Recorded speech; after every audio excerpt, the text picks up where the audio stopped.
iluongo ni early warning, early action. Tieni ka iyudo wach chon to inyalo kawo okang' moro manyalo konyi.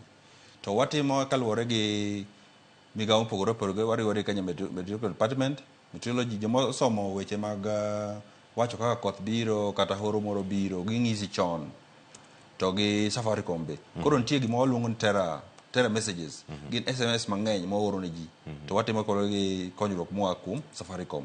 Koro kama jo meteorology oseng'isowa ni wanyalo bedo gi dalili ni koth biro. Wuon ji ni koth biro, to mae kiwango manyalo chwe. Onyalo chwe koni, onyalo chwe koni, onyalo affect these areas. Koro those areas bedo earmarked. To waoro message to the Safaricom. To Safaricom nigi nembni mag ji in areas mopogore opogore. Ging'eyo gimbe gi map. Nikech ok ginyal oro notice ni koth biro, to wang'eyo ni koth to onge kono. These numbers are mapped according to kuma ji odake. Safaricom ong'eyo kuma idake, kata in oluwo Safaricom ni in kadonge.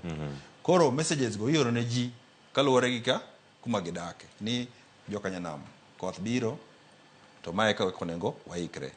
Koro jopiny wambe wasaw ni sama uyudo message bilago to ukawo action. Ukaka ni ma en mana forward, en message moa, en ujumbe moa kuom kaka itimo ga pile.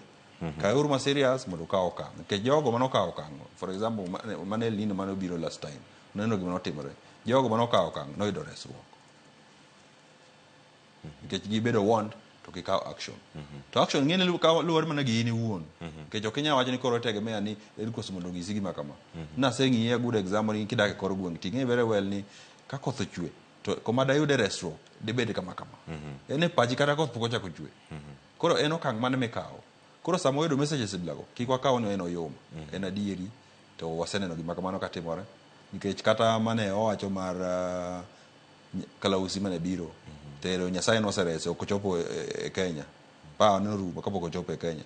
Ber mondo waikre kata kobiro to ne waikore ne. Moloyo ni koro ibedo poya ni ero biro. Koro wacho ni wan kata omiyo woni to gino kotimore to in ikori, mano ber moloyo gino yudi nyapoya. Koro an iluongo ni early warning, early action. Utake sani kose ni gimoro mosebedo gino sebedo katimore, lakini sani koro wa intensify kabisa. Kaluwore gi matimore. To gin messages kaluwore gi matimore e wang' sechego.